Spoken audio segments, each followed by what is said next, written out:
Hello నమస్తే. నేను journalist Srinivas. ఈరోజు నమస్తే తెలంగాణ పేపర్లో ఇదేం జీవో అని చెప్పి హైకోర్టు నిన్న సంచలనమైన వ్యాఖ్యలు చేసింది. దానికి సంబంధించిన ఒక వార్తనిచ్చారు. దేనిపైన అంటే జియో నంబర్ 27 పైన. జియో నంబర్ 27 ఏంటంటే రేవంత్ రెడ్డి గారి ప్రభుత్వం హిల్ట్ పి అనే ఒక పాలసీని తీసుకొచ్చింది. Hyderabad industrial lands transformation. Hyderabad outer ring road పరిధిలో ఉన్న ఇండస్ట్రియల్ ల్యాండ్స్ని ఎప్పుడో 50-60 సంవత్సరాల క్రితం ఇండస్ట్రీస్ కోసం లీజుకి ఇచ్చిన ల్యాండ్స్, ప్రభుత్వం లీజుకి ఇచ్చిన ల్యాండ్స్ని ఆ లీజు దేని పర్పస్లో ఇచ్చిందంటే కేవలం ఇండస్ట్రీలు పెట్టడం కోసం. ఆ లీజుని కన్వర్షన్ చేయాలని పెట్టారు. ఆ కన్వర్షన్, ట్రాన్స్ఫార్మేషన్ అంటే కన్వర్షన్ చేయడం. ఆ ఇండస్ట్రియల్ యూసేజ్ నుంచి మల్టీపర్పస్ యూసేజ్ అంటే కమర్షియల్ యూసేజు, రెసిడెన్షియల్ యూసేజు, ఇట్లా రకరకాల యూసేజ్లకి కన్వర్షన్ చేయడానికి అనుమతి ఇవ్వడం కోసం జియో నెంబర్ 27ని రిలీజ్ చేసింది. ఈ జియో పైన పబ్లిక్ ఇంట్రెస్ట్ లిటిగేషన్ హైకోర్టులో ఫైల్ అయింది. దానిపైన నిన్న వాదనలు జరిగినాయి. వాదనలో కేంద్ర ప్రభుత్వానికి, రాష్ట్ర ప్రభుత్వానికి, జిహెచ్ఎంసీకి నోటీసులు ఇచ్చింది హైకోర్టు. ఈ నెల 29కి వాయిదా వేసింది. ఆ వాదనలు జరిగే సందర్భంలో అసలు ఇదేం జీవో, ఇదేం హిల్ట్ పి, దీన్ని ఏమంటారు, ఇది ప్రజలకి, రాష్ట్రానికి ఎంత స్థాయిలో నష్టం చేస్తుందని హైకోర్టు కీలకమైన వ్యాఖ్యలు చేసింది. దీనికి సంబంధించి ఒక వార్త. ఇదేమి జీవో, భూముల అమ్మకమే తప్ప పరిశ్రమల తరలింపు ప్రస్తావనేది హిల్ట్ జీవో 27పై హైకోర్టు ధర్మాసనం ఆక్షేపణ. పారిశ్రామిక భూములను ఎవరైనా కొనేలా జీవో ఇచ్చారట. ఉన్న పరిశ్రమలకు ప్రత్యామ్నాయం ఎక్కడన్నది. హిల్ట్ పాలసీపై రాష్ట్ర హైకోర్టు ఘాటు స్పందన. కేంద్ర రాష్ట్ర ప్రభుత్వాలకు నోటీసులు జారీ. పరిశ్రమల తరలింపు ప్రక్రియ పూర్తయ్యే వరకు భూ బదలాయింపు జరగదు. అడ్వకేట్ జనరల్ హామీ ఇచ్చిండట. ఏజీ హామీని నమోదు చేసిన ద్విసభ్య ధర్మాసనం తదుపరి విచారణ ఈ నెల 29 వరకు వాయిదా. పరిశ్రమల తరలింపు ప్రక్రియ పూర్తయ్యే వరకు భూ బదలాయింపు జరగదు. అసలు ఈ అటెంప్టే తప్పు. జియో నెంబరు 27లో చాలా కీలకమైన పాయింట్ని హైకోర్టు లేవనెత్తింది. ఇది జియో నెంబర్ 27. ఈ జియో నెంబర్ 27 22/11/2025 నాడు ఇచ్చారు. ఇండస్ట్రీస్ అండ్ కామర్స్ డిపార్ట్మెంట్ వాళ్ళు రిలీజ్ చేసిన ఈ జియో ఇది. Hyderabad industrial lands transformation policy HILT P for the strategic conversion of industrial land with and near the ORR to multi use zones approved orders issued. ఇక్కడ ఏం చెప్పారు, outer ring road లోపటున్న, outer ring road దగ్గరలో, outer ring road లోపటున్న industrial ల్యాండ్స్ని conversion చేసుకోవడానికి, strategic conversion చేసుకోవడానికి అనుమతి ఇవ్వడానికి జీవో ఇచ్చారు. ఎస్, స్ట్రాటజిక్ కన్వర్షన్ చేస్తారు. మరి చేసిన తర్వాత ఇక్కడ ఉన్న ఇండస్ట్రీస్ తరలించాలి కదా ఔటర్ రింగ్ రోడ్ అవతలకి, పొల్యూషన్ కోసం మీరు అన్నారు. ఈ ఇండస్ట్రీని ఔటర్ రింగ్ రోడ్ అవతల స్థాపించి మళ్ళా నిరుద్యోగులకి, యువతకి ఉద్యోగాలు కల్పిస్తే కదా. కేవలం వాళ్ళు ఈ భూములు ఎట్లా అమ్మాలి, ఈ భూములు ప్రైవేట్ వ్యక్తులకి ఎట్లా కట్టబెట్టాలనే దానికోసం జీవో ఇచ్చారు తప్ప ఈ భూములు 60 సంవత్సరాల క్రితం ప్రభుత్వం ఇచ్చిన పర్పస్ ఏంటి, ఆ పర్పస్ ఇప్పుడు ఎట్లా మళ్ళీ దాన్ని రీస్టోర్ చేయాలి అనేది ఎక్కడ లేదు. ఇక డైరెక్ట్గా ఇగో ఇక్కడెక్కడ ఇన్ని వందల ఎకరాలు అని చెప్పి 700 ఎకరాలు, 240 ఎకరాలు, 762 ఎకరాలు నాచారం, మల్లాపూరు, చెర్లపల్లి, మౌలాలి, ఉప్పలు, కూకట్పల్లి, జీడిమెట్ల, బాలనగరు, సనత్ నగరు, మేడ్చెల్లు, కుషాయిగూడ, గాంధీనగరు, పటాన్చెరు, పాషమైలారం, కాటేదాను, హైతనగరు, రామచంద్రాపురం, ఇట్లా 100 ఎకరాలు. దీనికి ధర ఎంతో తెలుసా? ఇది నాచారంలో గజానికి 21,000 రూపాయలు గవర్నమెంట్ ధర ఉంది. దీంట్లో ఇప్పుడు ఈ కన్వర్షన్ కోసం ఎవరైతే అప్లై చేస్తారో పారిశ్రామికవేత్తలు వాళ్ళు చెల్లించాల్సింది ఎంతో తెలుసా? 7,000 చెల్లిస్తే చాలు. గజానికి 7,000కి వాళ్ళకి ఈ 700 ఎకరాల భూమిని ఇచ్చేస్తారు. ఇక వాడు మల్టీ స్టోర్స్ కట్టుకోవచ్చు, అపార్ట్మెంట్లు కట్టుకోవచ్చు, విల్లాలు కట్టుకోవచ్చు, అమ్ముకోవచ్చు. ఇది దీనిపైన అబ్జెక్షన్. ఈ 21,000 ఏంది దరిద్రం, అక్కడ ₹1,00,000 పైన ఉంది గజం నాచారం. ₹1,00,000 పైన ఉన్న దాన్ని భూమిని 21,000 గవర్నమెంట్ రేటు ఉంటే దాంట్లో కూడా మళ్ళీ ఫుల్ తీసుకోవడం 30%, అంటే 7,000. ₹7,000 వాళ్ళ గజానికి నువ్వు అమ్మేస్తే, వాళ్ళకు వాడుకోవడానికి అవకాశం ఇస్తే దీని అర్థమైంది, ఈ అవకాశం ఇచ్చిన ప్రభుత్వంలో ఉన్న పెద్దలు అవకాశం పొందిన కంపెనీ నుంచి ఏదో క్విడ్ ప్రోకో తీసుకునే కార్యక్రమం ఉందనేది పెద్ద ఎత్తున చర్చ. అయినా ఎనికి తగ్గట్ల ప్రభుత్వం. ఇది 4,740 ఎకరాలు, అంటే 4,740 ఎకరాలు అంటే 4,70,740 కోట్ల రూపాయల స్కామ్. ఇది సుమారుగా 5 లక్షల కోట్లు. దీనిపైన హైకోర్టులో నిన్న కేఏ పాల్, ప్రజాశాంతి పార్టీ అధ్యక్షుడు కేఏ పాలు, పర్యావరణ ఉద్యమకారుడు పురుషోత్తం రెడ్డి గారు, ప్రొఫెసర్ పురుషోత్తం రెడ్డి గారు అని ఇద్దరు పిల్లు వేశారు. ఇంకా చాలా పిల్స్ వచ్చే అవకాశం ఉంది. ఆ పిల్లి మీద ఆర్గ్యుమెంట్స్ సందర్భంలో నోటీస్ కాల్ ఫర్ చేసింది మీ మీ వర్షన్ ఏం చెప్పండి. హైకోర్టు కీలకంగా అన్నది. దీంట్లో భూములు అమ్మేదాని గురించి ఉంది తప్ప పారిశ్రామిక వాడలను తరలించేది ఎక్కడికి, అసలు ఆ పర్పస్ ఏది అని అడిగింది. అంటే మీ మీ ఇంటెన్షన్ మొత్తం అమ్మటానికి, ప్రైవేట్ వాళ్ళకి దారాదత్తం చేయడానికి ఉంది తప్ప ఈ ఇండస్ట్రీస్ పరిస్థితి ఏంది, ఇన్ని వేల ఎకరాల్లో ఉన్న ఇండస్ట్రీస్ ఇంకో దగ్గర ఎక్కడ ఎస్టాబ్లిష్ చేయాలి, వాళ్ళకి ఉద్యోగాలు ఎట్లా ఇవ్వాలి పిల్లలకి అనేది ఎక్కడ ఆలోచన లేదు కదా, మీరు అమ్మటం కోసమే పూనుకున్నట్టుందని హైకోర్టు సస్పెక్షన్ వ్యక్తం చేసింది, అనుమానం నిజం. ఇది బీఆర్ఎస్ వాళ్ళు అయితే ఒక పోరాటం చేస్తాం, ఉద్యమం చేస్తాం అంటున్నారు. వాళ్ళు పోరు మళ్ళీ కోర్టుకి, వాళ్ళు పోరు కోర్టుకి. ప్రజాశాంతి పార్టీ వాళ్ళు పర్యావరణవేత్తలు పోతుంటే బీఆర్ఎస్ పార్టీకి డబ్బులు లేవా, అడ్వకేట్లు లేరా, తెలివి లేదా, పోవటానికి నాలెడ్జి లేదా, ఎందుకు పోరు అంటే వాళ్ళు పోరు. మళ్ళీ మేము అధికారంలోకి వస్తే మేము రద్దు చేసి ఇంకోటి పెడతాం అంటున్నాయి ఆయన. ఇది హిల్ట్ పీకి సంబంధించి ఇదేమి జీవో ఇదేమి కథ అని చెప్పి హైకోర్టు అన్నది. ఇప్పటికైనా మరి వీళ్ళు జ్ఞానోదయమై ఆగుతారా, ముందుకు పోతారా అంటే వాళ్ళు ముందుకు పోవడానికే ఉంది. రైట్. కోటాను నమ్మిన బీసీలకు నిరాశ మిగిలింది. సాయి ఈశ్వరాచారి బలిదానం వృధా కాదు, 42% రిజర్వేషన్ అమలుకు ఆత్మ అర్పణ స్ఫూర్తి, చారీ కుటుంబానికి 25 లక్షల పరిహారం వేయాలి. Telangana BC commission chairman Niranjan.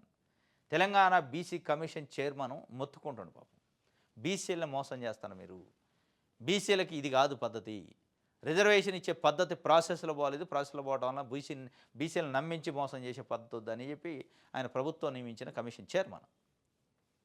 నిన్న సాయి ఈశ్వరాచార్యని ఈ సంగారెడ్డి జిల్లాకు సంబంధించి ఒక పాపం బీసీ యువకుడు పెట్రోల్ పోసుకొని నిప్పడుచుకుండు తీర్మార్ మల్లన్న ఆఫీస్ ముందు.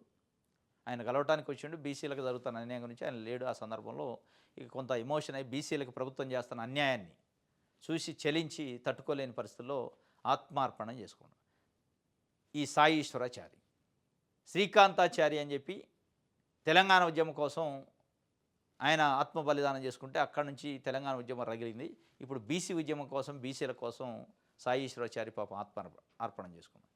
కానీ బీసీ యువత, బీసీలు సంఘాల్లో ఉన్న యువత కానీ బీసీల యువత ఇట్లాంటి ఎమోషన్స్ కాదు, కొట్లాడాలి తప్ప ప్రాణాలు తీసుకోవద్దు.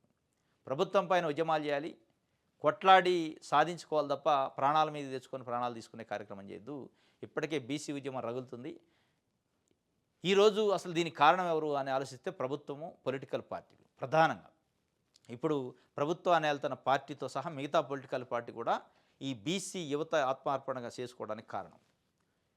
అసెంబ్లీ సాక్షిగా బీసీ బిల్లు కేంద్రానికి పంపడానికి 42% రిజర్వేషన్కి ఇవ్వటం కోసం ఒక బిల్లు ప్రాసెస్ చేస్తుంటే దానిపైన చర్చ సందర్భంలో ఇది పద్ధతి కాదు, అసలు ఇది కాదు ప్రొసీజరు అని ఒక్క పార్టీ అంటే ఒక పార్టీ చెప్పలే. మనం నిజంగానే కమిట్మెంట్ ఉండి బీసీలకు 40% స్థానిక సంస్థల్లో రిజర్వేషన్లు ఇవ్వాలి అంటే దానికి ఒక ప్రొసీజర్ ఉంది. 9th షెడ్యూల్ ఇన్సర్ట్ చేయాలి పార్లమెంట్ సాక్షిగా. మనం అక్కడ కొట్లాడాల్సింది. అసెంబ్లీలో తీర్మానానికి బుట్ట దాఖలు చేస్తారు, దీనికి విలువ ఉండదని ఒక్క పార్టీ అంటే ఒక పార్టీ చెప్పాలి. అన్ని పార్టీలు దీంట్లో మోసం చేసినాయి, బీసీ సంఘాలు కూడా మోసం చేసినాయి. జియో నెంబర్ 9 ఇచ్చినప్పుడు నిరసన వ్యక్తం చేయలే, ఆర్డినెన్స్ జారీ చేసినప్పుడు నిరసన లేదు, బిల్లు జారీ చేసినప్పుడు నిరసన లేదు. ఒకళ్ళేమో కాంగ్రెస్ పార్టీకి భజన చేస్తే ఇంకోళ్ళు బీజేపీకి భజన, ఇంకోళ్ళు బీఆర్ఎస్కి భజన. మీరు పొలిటికల్ పార్టీలకు భజన చేయటం మానేసి నిజంగా కమిటెడ్గా బీసీలకు రావాల్సిన కోటా గురించి తమిళనాడు ఏం చేసింది, మనం ఏం చేయాలో అదే ఆలోచించాలి. తమిళనాడులో ఈరోజు 69% రిజర్వేషన్లు ఉన్నాయి, 50% సీలింగ్ లేదు అక్కడ. దాన్ని ఎక్సర్సైజ్ చేయాలి తప్ప మీరు ఇక్కడ ప్రభుత్వం చేసే ట్రాప్లో పడి మోసపుచ్చి బీసీలు ఈరోజు ఆత్మార్పణం చేసుకునే దగ్గరకు వచ్చింది. హైకోర్టుకు హైడ్రా రంగనాథ్ క్షమాపణ. విచారణకు స్వయంగా హాజరైన కమిషనర్ బతుకమ్మ కుంటలో కోర్టు ఆదేశాలు ఉల్లంఘించలేదని వెల్లడి. సమగ్ర విచారణ జరుపుతామన్న కోర్టు 18కు కేసు వాయిదా. హైకోర్టుకు క్షమాపణ చెప్పిండట. ఏమొస్తుంది క్షమాపణ చెప్తే? ఇల్లు కూల్చిండు, లేదా అక్కడ ఏదో సమ్ కన్స్ట్రక్షన్ కూల్చేసిండు, అది వస్తుందా? మళ్ళా మీ క్షమాపణతోనే వస్తాయా? హైకోర్టుకు పోయి ఒక క్షమాపణ చెప్పి ఇళ్ళని కూల్చేసి నేను క్షమాపణ చెప్తా అంటే అయితే మీ ఇల్లు కూడా కూల్చి ఎవరైనా క్షమాపణ చెప్తే ఇట్లే ఉంటుందా? మీ ఇల్లు కూడా ఉండని వచ్చి నైట్ కూల్చేస్తే తెల్లారిపోయి క్షమాపణ చెప్తే కోర్టులోని పోలీసుల ముందో వదిలేస్తారా? ఎన్ని ఇళ్ళు మీరు కూల్చింది? ఎంతమంది పేదల బతుకుల్లో మన్ను పోశారు? ఎంతమంది పేదల గూడును కూల్చారు? ఎంతమంది తినే అన్నం కంచంలో కంచంలో మన్ను పోశారు? పిల్లల తాగే పాలు గుంజుకున్నారు ఇల్లు కూల్చడానికి. కళ్ళ ముందు కనపట్టాలా? కనీసం ఉండాలి కదా! వాళ్ళకి మళ్ళీ పాపం ఏమి కబ్జా చేసిన వాళ్ళు కాదు. వాళ్ళ దగ్గర రిజిస్టర్డ్ డాక్యుమెంట్స్ ఉంటాయి, పర్మిషన్స్ ఉంటాయి, కుల్లా కుళాయి పర్మిషన్లు ఉంటాయి, నల్లా పర్మిషన్లు ఉంటాయి, కరెంట్ పర్మిషన్ ఉంటుంది, అన్నీ ఉంటాయి. కనీసం ఒక ప్రభుత్వ యంత్రాంగం ఇచ్చిన పర్మిషను దీని అసలు ఏంటి అని ఎక్సర్సైజ్ చేసి లేదు. బుల్డోజర్ తీసుకోవడం, సాటర్డే సండే పోవడం, కూల్చేయటం. ఇక హైకోర్టు పిలంగా వస్తారు, క్షమాపణలు. ఎవరు దీనికి బాధ్యులు? ప్రభుత్వం కదా. ఇది హైకోర్టుకి నిన్న వచ్చి ఆయన క్షమాపణ చెప్పిండట. విజయక్రాంతి పేపర్ చూద్దాం. బీసీ బిడ్డ ఆత్మ బలిదానం, బీసీ రిజర్వేషన్లపై పాలకుల వైఖరి నిరసిస్తూ నిప్పంటించుకున్న సాయి ఈశ్వరాచారి, గాంధీలో చికిత్స పొందుతూ కన్నుమూత.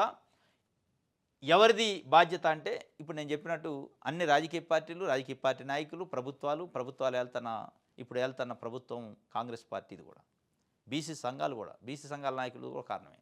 ఎందుకంటే వాళ్ళు కరెక్ట్ ట్రాక్లో కరెక్ట్ పద్ధతిలో పోవటం లేదు ప్రభుత్వాన్ని తెలిసి కూడా దాన్ని ఎంకరేజ్ చేశారు. పోరాడాలి తప్ప చనిపోవద్దని చెప్పి బీసీ కమిషన్ చైర్మన్ నిరంజను చెప్పిండు.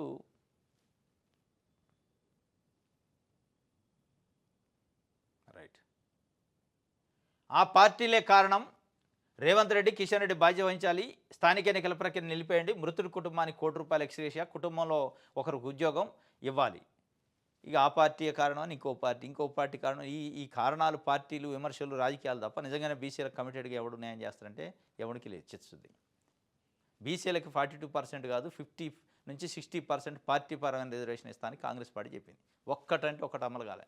మీరు చూసుకోండి, క్రాస్ చెక్ చేసుకోండి. దమ్ము ధైర్యం అంటే పీసీసీ నుంచి ఈరోజు అనౌన్స్ చేయండి, ఇగో మేము ఇక్కడ ఇచ్చిన కాంగ్రెస్ పార్టీ బీసీలకి 50 నుంచి 60% సీట్లను కేటాయించడం అని చెప్పండి. సర్పంచ్ పదవులలో ఎక్కడ లేదు, గాలికి వదిలేశారు. దానికి లెక్కపత్రం ఉండదు, ఎక్కడ ఇచ్చిండో తెలియదు, ఎవరు ఇచ్చారో తెలియదు. ఇది ఒక వార్త. విజయక్రాంతి సంబంధించి వెలుగు పేపర్ చూద్దాం. మీరు అండగా ఉంటే ఢిల్లీని ఆయన ఢీ కొడతా, కేంద్రంతో కొట్లాడి నీళ్ళు తెస్తా అని సీఎం రేవంత్ రెడ్డి చెప్తుండు. ఎవరు అండగా ఉండాలా? ప్రజల, తెలంగాణ ప్రజల అండగా ఉండబట్టే కదా మీరు ముఖ్యమంత్రి అయింది, మీ ప్రభుత్వం ఏర్పడింది. ఇంకా అండగా ఉండేది ఏంది? ఏది ఢిల్లీని ఢీ కొట్టలేదు. ఇప్పుడు 56 సార్లు పోయారు ఇప్పటికీ ఢిల్లీ. ఎప్పుడు ఢీ కొట్టినట్టు కనపడలేగా. వంగి దండాలు పెట్టి వస్తారు కదా మీరు మోడీ దగ్గర పోయి. ఢిల్లీని ఢీ కొట్టేది అక్కడ. మీ పని అంతా 53, 56 సార్లు వెళ్ళారు. ఎన్నిసార్లు లెక్క తెలియదు కానీ ఎన్నిసార్లు వెళ్ళి ఏం చేస్తాను? రాహుల్ గాంధీ దండం పెట్టడం, ఖర్గేకో, కేసీ వేణుగోపాల్కో, లేదంటే ఇంకొద్ది ముందు పోతే ప్రభుత్వంలో అయితే మోడీకి, అమిత్ షాకి దండాలు పెట్టి రావడం తప్ప మీరు సాధించింది ఢీ కొట్టేది అక్కడ. ఏంటిది ఢీ కొట్టేది? ఢీ కొట్టితే బీసీలకు ఇస్తున్న 42% రిజర్వేషన్ల పైన ఏ రోజన్నా పోయి ఢీ కొట్టారా? ఒక్క ఢీ అన్న కొట్టారా? మొన్న గ్లోబల్ సమిట్కి ఆహ్వానించడానికి పోయారు మోడీని. ఏ ప్రస్తావన చేశారా? కనీసం ఒక రిప్రజెంటేషన్ మెమోరాండం ఇచ్చారా?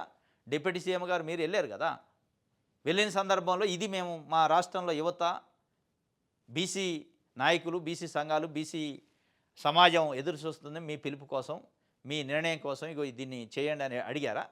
మీ సమితులకి మీరు చేస్తున్న రియల్ ఎస్టేట్ వెంచర్లో ఫ్యూచర్ సిటీల కోసం సమితులకు పిలిచేదానికైతే మీకు మనసు వస్తుంది. బీసీల కోసం ఇచ్చిన హామీ కోసం ప్రధానమంత్రి నిలదీసే దమ్ము, ధైర్యం లేదు. ఢీ కొడతారు మీరు. ఏంది ఢీ కొట్టేది? ఎన్నిసార్లు ఢీ కొట్టారు? ఈరోజు ఢీ కొట్టండి. బీసీల కోసం మీకు ఇచ్చారు కదా మీరు ఒక ముఖ్యమంత్రి హోదాలో ప్రధానమంత్రి దగ్గరికి ఎప్పుడంటే అప్పుడు వెళ్ళొచ్చు అపాయింట్మెంట్ తీసుకొని. మీ గ్లోబల్ సమితులకు దొరుకుతున్న అపాయింట్మెంట్ బీసీల గురించి మాట్లాడటానికి నిజంగా ఇట్లే మోడీ ఇవ్వలేదా? తీసుకోలేదా మీరు? గ్లోబల్ సమితి కోసం ఇచ్చిన అపాయింట్మెంటు బీసీలకు 42% రిజర్వేషన్ గురించి మాట్లాడాలంటే ఇవ్వడా? అసలు మీరు ప్రయత్నం చేశారా? ఇది మీరు చెప్పాల్సిన సమానం. నేను ఢిల్లీ నుండి కొడతా, మీరు అండగా ఉంటే ఇంకా అండగా ఉండేది ఏంది? ప్రభుత్వం మీ చేతిలో పెడితే ఇంకా అండగా ఏముండాలా? రోజు నీ ఏమంటే జోకాలా? ఇది ఒక వార్త. రైట్. 5 రోజుల ఫుల్ కిక్ ఆట. డిసెంబర్ 1 నుంచి 5 వరకు 940 కోట్ల లెక్కర్ సేల్ అయిందంటే ఇటు పంచాయతీ ఎన్నికలు, అటు జోరుగా స్టాక్ కొనుగోళ్లు, గ్రామాల్లో చుక్క ముక్కతో మస్తు దావతులు, భారీగా ఆర్డర్స్ పెడుతున్న కొత్త వైన్ షాపులు, బీర్ల కంటే విస్కీ, బ్రాందీ, రమ్ము వైపే మొగ్గు. 5 రోజులు అయిందా ఫుల్ కిక్ ఆట. 5 రోజులు ఏంటంటే కారణం పంచాయతీ ఎన్నికలకు నోటిఫికేషన్ వచ్చింది. మొదటి విడత ఆల్రెడీ దగ్గరకు వచ్చింది. నామినేషన్లు నోటిఫికేషన్ వచ్చిన నుంచే దావతులు, ఫుల్లు మందు, ముక్క చుక్క అన్నీ అవుతున్నాయట. ఇక మళ్ళీ దీంట్లో గమ్మత్తు ఏంటంటే 940 కోట్ల రూపాయల లిక్కర్ సేల్ అయిందట ఈ 5 రోజుల్లో, డిసెంబర్ 1 నుంచి 5 వరకు. డిసెంబర్ 17 వరకు ఎన్నికలు ఉన్నాయి. ఎన్ని వేల కోట్ల రూపాయల మందు అమ్ముతారో, ఎన్ని వేల కోట్ల రూపాయల మందుని తాగుతారో చూడాలి, వస్తుంది. దీంట్లో ఇంకొకటి ఆశ్చర్యకరమైనది ఏంటంటే, బీర్ల కంటే విస్కీ, బ్రాందీ, రమ్ అంటే మంచి బ్రాండ్లు, అంటే ఎలక్షన్స్ వచ్చినాయి కదా, మంచి మంచి బ్రాండ్లు అమ్ముడు పోతాయి. ఒకవైపు ప్రజా సంఘాలు, రాజకీయ పార్టీలు, యువత, సోషల్ మీడియా డబ్బులకు ఓట్లు అమ్ముకోమకండి అని చెప్తుంది. డబ్బులకి ఓటును అమ్ముకోవద్దు, ఓటు ఆయుధం, వజ్రాయుధం, ఓటు అనే ఆయుధాన్ని అమ్ముకుంటే మీరు ఇక వాళ్ళ చేతిలో, బ్రోకర్ల చేతిలో అధికారాన్ని పెట్టినట్టు అని చెప్తూనే ఉన్నారు. అది ఎవ్వడింటలే. మొత్తం అదే, ఆ డబ్బు ఎప్పుడొద్ది, ఆ ముక్క సుక్క ఎప్పుడొద్దా అని చూస్తాను. ఇది ఏదో ఒక పెద్ద విప్లవం వస్తే తప్ప ఈ మార్పు ప్రజల్లో వచ్చేటట్లే. ఎంత దారుణమైన విషయం అంటే, ఒక ఎమ్మెల్యేనో, ఎంపీకో, సర్పంచ్కో, ఎంపీటీస్కో, జడ్పీటీస్కో ఒక నిజంగానే ప్రజాసేవ చేయాలనే కమిట్మెంట్తోనే ఒక చదువుకున్న యువకుడు లేదా ఇంకోళ్ళు వస్తే,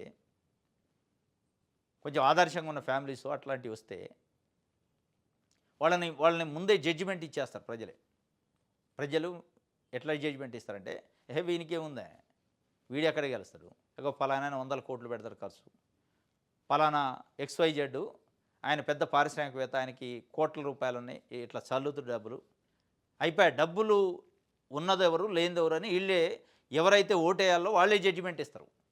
ఇక జడ్జిమెంట్ ఇచ్చి ప్రచారం కూడా వాళ్ళే చేస్తారు, మౌత్ టాకులు లేపుతారు. ఇక ఆయన గెలుస్తాడు, ఎందుకంటే 100 కోట్లు ఉన్నాయి, ఫలానా XYZ ఆయనకు వ్యాపారాలు ఉన్నాయి, కాంట్రాక్టులు ఉన్నాయి, 100 కోట్లు ఉన్నాయి, ఈయనకే ఉంది, ఆ పాంప్లెట్లకే డబ్బులు లేవు, వీడేటకి వెళ్తాడని జడ్జిమెంట్ ఇచ్చిన తర్వాత ప్రజాస్వామ్యం ఎడిపోద్ది. ఇది డబ్బుల స్వామ్యం, ధనస్వామ్యం అయింది, ప్రజాస్వామ్యం కాదు. ప్రజలే చేస్తున్నారు మళ్ళీ ధనస్వామ్యాన్ని, డబ్బుల స్వామ్యాన్ని. ప్రజలే చర్చ, క్యాండిడేట్లు ప్రచారం జరిగేటప్పుడే ఎవరు గెలుస్తారు అనేది వీళ్ళే చర్చ పెట్టి, వీళ్ళే గోబల్స్ ప్రచారం చేసి ఆయన గెలుస్తారు అంటారు. డబ్బులు ఉన్న వైపే ప్రజాస్వామ్యం మొగ్గు చూపుతుంది. ఇది పోవాలంటే మళ్ళీ ఒక స్వతంత్ర సమరం లేక ఏదో పెద్ద ఉద్యమం వస్తే తప్ప ఇది పోయేటట్టు కనపట్టలే. ఇగో ఇది అదే 5 రోజులు ఫుల్ కిక్ అంటే ఇదే.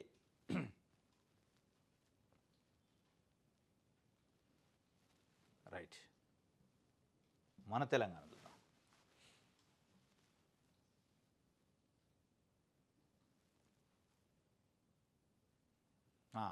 ఆర్టీఐ కింద సమాచారం అడిగితే లంచం డిమాండ్ చేసినట్టు ఏసీబీ చెండూరు డిప్యూటీ తహసీల్దార్. ఈ సిగ్గుండాలి, వాడు ఏం చదువుకుండు, ఏం ఉద్యోగం చేస్తాను. డిప్యూటీ తహసీల్దార్ అంటే గ్రూప్ 2లో మంచి పోస్ట్. అది రైట్ టు ఇన్ఫర్మేషన్ యాక్ట్ 2005లో ఒక అద్భుతమైన చట్టాన్ని యూపీఏ ప్రభుత్వం అప్పుడు తెచ్చింది, మన్మోహన్ సింగ్ ప్రధానమంత్రిగా ఉన్నప్పుడు. ఒక అద్భుతమైన చట్టం, ప్రజల చేతిలో ఒక వజ్రాయుధాన్ని పెట్టింది. ప్రభుత్వాలు ఏం చేస్తున్నాయి, ప్రభుత్వ అధికారులు ఏం చేస్తారనేది ప్రతి పౌరుడు తెలుసుకునే హక్కునిచ్చింది. అట్లాంటి అద్భుతమైన చట్టం ప్రకారం దరఖాస్తు చేస్తే సమాచారం కోసం, ఆ సమాచారం ఇవ్వడానికి 20,000 రూపాయల లంచం అడిగిందట ఈ ప్రబుద్ధుడు డిప్యూటీ తహసీల్దార్. చెండూరు మండలం, నల్గొండ జిల్లా చెండూరు మండలం తహసీల్దార్, డిప్యూటీ తహసీల్దార్. ఇక ఇది అసలు ఎటుపోతుంది అవినీతి? ఎందుకు భయపట్టాలి? ఇన్ని ఏసీబీ ట్రాపులు, ఇన్ని కేసులు అవుతున్నాయంటే ఆ కేసుల్లో పట్టు లేదు, ఆ ఏసీబీ చట్టాల్లో పట్టు లేదు. కాబట్టి ఆర్టీఐ యాక్ట్ ప్రకారం అడిగిన దాంట్లో కూడా లంచం అడిగే కాడికి వస్తే, ఆర్టీఐఏ లంచాలని నివారించడానికో, ప్రభుత్వంలో జరుగుతున్న అవినీతిని అరికట్టడానికో పెట్టిన చట్టం. ఆ చట్టం వచ్చిందే అందుకు, ట్రాన్స్పరెన్సీ కోసం. ఏది దాంట్లోనే డబ్బులు అడిగే పరిస్థితి వస్తే అధికారులు ఎంత బరి తెగించారో అర్థమవుతుంది. ఇది ఆర్టీఐ చట్టం ప్రకారం అడిగిన దానికి, వాళ్ళు డబ్బులు అడిగిన దానికి సంబంధించి ఒక వార్త. ఆంధ్రప్రభ చూద్దాం. ఆధారపడొద్దు, మళ్ళీ మనమే వస్తాం, అన్ని కాలాలు అనుకూలంగా ఉండవు, కష్టాలకు వేరవకూడదు, 10 ఏళ్లలో ఎంతో అభివృద్ధి సాధించాం, మన హయాంలో ఊళ్ళన్నీ స్వయం సమృద్ధితో వర్ధిల్లాయి. గజ్వేల్ నియోజకవర్గంలోని ఎర్రవెల్లి, నరసన్నపేట గ్రామాల నూతన సర్పంచులు, వార్డు మెంబర్లతో గులాబీ దళపతి కేసీఆర్ పేరున కుశల ప్రశ్నల ఆశీర్వాదం ఇచ్చిండ. గొప్ప ఆలోచనలతో మంచి పనులు చేయండి, ఆధారపడవద్దు, మళ్ళీ మనమే వస్తాం అంటాడు కేసీఆర్. మీరు ఇదివరకు బయటికి రాలే, 2 సంవత్సరాలు అయింది అధికారం పోయి, 2 సంవత్సరాలు అయింది మీరు ప్రతిపక్ష నాయకుడు అయ్యి. అసెంబ్లీలో అడుగుపెట్టరు, ప్రజల గురించి మాట్లాడరు, అనేక ప్రభుత్వ అంశాలు, పాలసీలపైన ఒక్క మాట మాట్లాడరు. ఈరోజు 5 లక్షల కోట్ల రూపాయలు ఒక పెద్ద కుంభకోణానికి తెరదీశారు, హిల్ టు పీ పేరుతోనని బయట చర్చ. దానిపైన మీరు ఒక ప్రతిపక్ష నాయకుడిగా, 10 ఏళ్ళు ముఖ్యమంత్రిగా చేసిన, ఇంకొక 10-15 ఏళ్ళు ఉద్యమం చేసిన నాయకుడిగా, ఈ తెలంగాణ సంబంధించిన తెలంగాణ ప్రజల ఆస్తి 5 లక్షల కోట్ల రూపాయలు ప్రైవేట్ వ్యక్తుల చేతిలోకి పోతుంటే మీరు కామెంట్ లేదు. పార్టీ పరంగా ఉండొచ్చు. మీరు ఒక ప్రతిపక్ష నాయకుడికి మాట్లాడలేదు. ఆధారపడొద్దు మళ్ళీ మనం ఏమొస్తా ఉంటారు. అంటే వస్తే తప్ప మీరు చేయరా? అధికారం ఉంటే తప్ప. ఇది నిన్న ఎర్రవెల్లి ప్లస్ నరసన్నపేట గ్రామ పంచాయతీలకు సంబంధించి ఏకగ్రీవ సర్పంచులు వార్డు మెంబర్లు వచ్చి కలిస్తే వాళ్ళని ఆశీర్వదిస్తూ మళ్ళీ మనమే వస్తాను, ఆధారపడొద్దు, మీరు ధైర్యంగా ఉండండి అని వాళ్ళకి ధైర్యం చెప్పారు. ఏసీబీకి చిక్కిన హనుమకొండ అదనపు కలెక్టర్ కూడా ఏసీబీ చెబితే అసలు ఏంటి అధికారులు ఇంత బరితెగింప లంచం కోసం 60,000 రూపాయలు లంచం తీసుకున్నట్ట. హనుమకొండ జిల్లాకు సంబంధించి జిల్లా కలెక్టరేట్లో ఉండే అదనపు కలెక్టర్. వాడికి సిగ్గుండాలి. ఏం చదువుకుంటారు ఆయన, ఏం చేస్తారు, ఎంత సంస్కారం. కలెక్టర్ స్థాయిలో అధికారులు కూడా లంచాలు తీసుకుంటే ఎవరికి చెప్పుకోవాలా? అదనపు కలెక్టరే 60,000 రూపాయల కోసం కక్కుర్తి పడ్డాక కింద ఉన్న ఆయన కింద పనిచేసే తహసీల్దార్లు, డిప్యూటీ తహసీల్దార్లు, రెవెన్యూ ఇన్స్పెక్టర్లు, సర్వేయర్లు వీళ్ళందరికీ ఎవరు చెప్తారు సమానం? వాళ్ళు ఎంత తిన్నా ఇంకేం లేదు కదా. పైన ఉన్న కుర్చీలో కూర్చున్నోడే లంచాలు తింటుంటే అదనపు కలెక్టరు ఇన్ఛార్జ్ డిఈఓ అన్నట్టు. ఆయన ఇన్ఛార్జ్ డిఈఓగా ఉండి ఒక ప్రైవేటు స్కూల్ పర్మిషన్ గురించి వస్తే లంచం అడిగినట్టు లంచం అడిగితే ఏసీబీకి పట్టించారు. ఆగట్ల ఏసీబీ రైడ్స్ అయితేనే ఉన్నాయి, ట్రాప్స్ అయితేనే ఉన్నాయి, అయినా లంచగుండ్లు ఆగని పరిస్థితి. అక్కడ ఇందాక మనం చూసినాం చండూరు మండలం, నల్గొండ జిల్లా చండూరు మండలం డిప్యూటీ తహసీల్దారు ఆర్టీఏ యాక్ట్కి సమాచారం ఇవ్వడానికి కూడా లంచం అడిగింది. ఈయన స్కూల్కి పర్మిషన్ ఇవ్వడానికి అదనపు కలెక్టర్ లంచం అడిగారు. ఎడిపోతుంది లంచం అంటే వీళ్ళని ఇట్లా కాదు, చాలా కఠినంగా శిక్షించాలి, వాళ్ళు సంపాదించిన ఆస్తులను కూడా రికవరీ చేయాలి, ఇక వాళ్ళ జాబ్ అనేది లేకుండా చేయాలి, డిస్మిస్సింగ్ అంతే. అట్లా చేస్తే తప్ప ఇది ఆగదు. రైట్. ఈరోజు న్యూస్ ఛానల్స్ రేపు తాజా వార్తలతో తిరిగి కలుసుకుందాం. Thank you.